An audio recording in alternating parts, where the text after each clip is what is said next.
Sharing is piracy. Piracy is crime. Sharing is piracy. Piracy is crime. Sharing is piracy. Piracy is crime. Mental urge to copy has nothing to do with technology.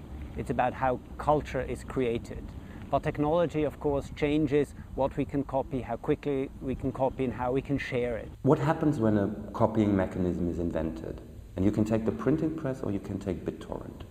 It shapes people's habits.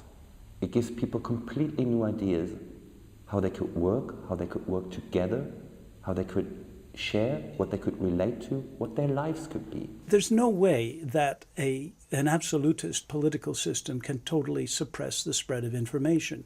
New media adapt themselves to these circumstances, and often they can become even more effective because of the repression. The one technique that brought us to where we are is copying.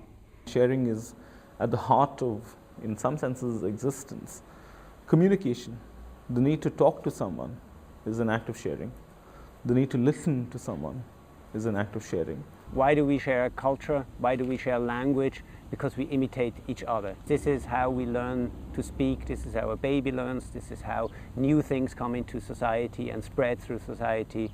Basically, what keeps us together is that we copy from each other. One of the really important characteristics of the internet is that it's extremely decentralized, and that the services on the internet are invented and operated by other network users.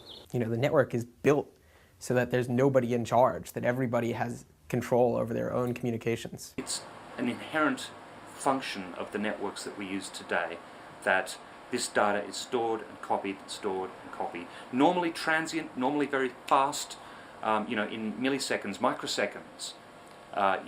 Specialized pieces of equipment such as switches, routers, hubs, etc. do this all in the blink of an eye, but it's the way networks work. What ARPA's engineers had produced was the blueprint for a massive copying machine without master, which would grow at a fantastic rate into today's internet. Environment now, our media ecosphere now is so broad, so large, that you cannot contain information very easily anymore. You cannot stop or censor information or stop the transmission once it's out there. It's like water through your hands. It's like trying to stop a dam from bursting.